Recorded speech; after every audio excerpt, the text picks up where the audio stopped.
Bonjour les enfants, bonjour Julie, bonjour Pablo, bonjour Sam. Vous êtes en forme?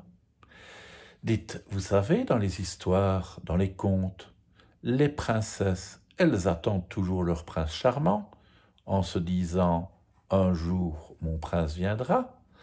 Eh bien, aujourd'hui, on va dire un jour mon prince viendra ou pas. Il était une fois une douce et jolie princesse qui attendait son prince charmant. Elle attendait et attendait, mais son prince ne venait jamais. Sa mère lui disait pourtant, « Un jour ton prince viendra. Il t'embrassera et une femme de toi il fera. » « Oui, mais quand ?» lui demandait la princesse qui commençait à trouver le temps long.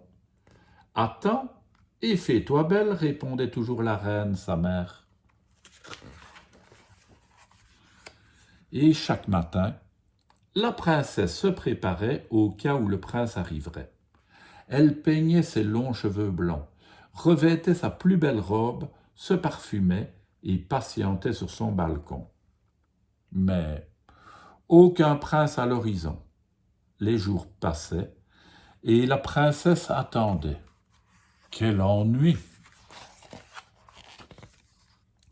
Enfin, un beau jour, elle aperçut un prince au loin. « C'est pas trop tôt, pensa-t-elle. « Youhou !» se mit-elle à hurler en faisant de grands gestes au prince. Intrigué, il approcha. « Qui êtes-vous » interrogea-t-il. « Je suis la princesse qui attend son prince charmant, car un jour, mon prince viendra, il m'embrassera, et une femme de moi il fera. » Le prince trouvait la princesse fort jolie, et n'avait rien contre l'idée de l'embrasser. Mais prudent, il prit ses renseignements. « Une sorcière vous a-t-elle lancé un sort odieux ?»« Pas que je sache, répondit la princesse. »« Avez-vous été capturé par un terrible dragon ?»« Mais non, rétorqua la princesse qui commençait à s'impatienter. »« Êtes-vous d'une lignée de 1001 princesses comme le veut la tradition ?»« Cessez cet interrogatoire et venez m'embrasser, ordonna la princesse. Alors le prince embrassa la princesse. La princesse trouva que le prince avait une haleine de cornichon, mais elle n'allait pas faire la difficile après tout ce temps à l'attendre. « Et maintenant, quel est le programme ?» demanda-t-elle. « Eh bien, venez chez moi. Vous vous occuperez des courses, du ménage, de nos enfants et de ma mère. » À ces mots, la princesse faillit s'évanouir d'horreur. Surtout quand le prince lui montra le portrait de sa mère. Elle prit ses clics et ses claques et s'enfuit du palais. Le prince ne lui courut même pas après. « C'est une vraie folle, pensa-t-il. »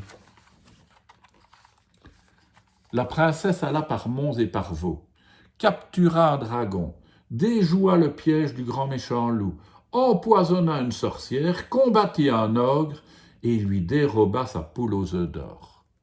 Elle remporta même le tournoi des chevaliers et le roi lui offrit la main de son fils. « Non, merci, » répondit poliment la princesse, qui avait maintenant une très mauvaise opinion des princes charmants. La princesse s'acheta une jolie petite maison au bord de la mer, où elle vécut heureuse avec sa poule aux œufs d'or.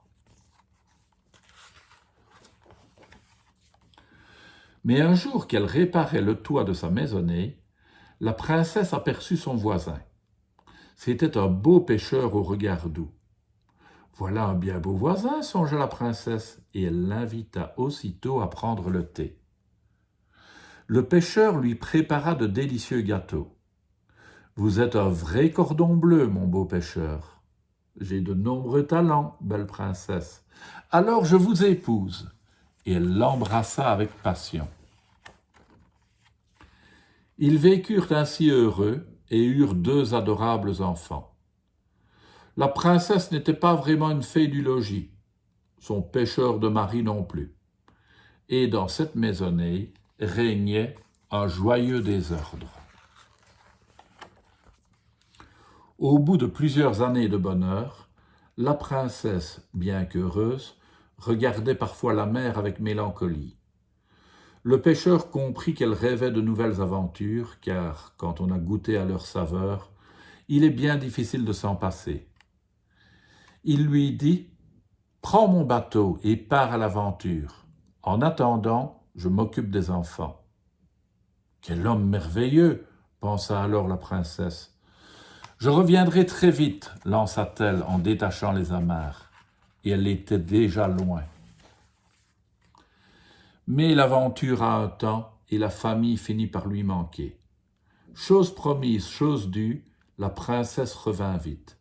Elle se précipita dans les bras de son beau pêcheur et de ses enfants, en les couvrant de cadeaux rapportés des 4 coins du globe.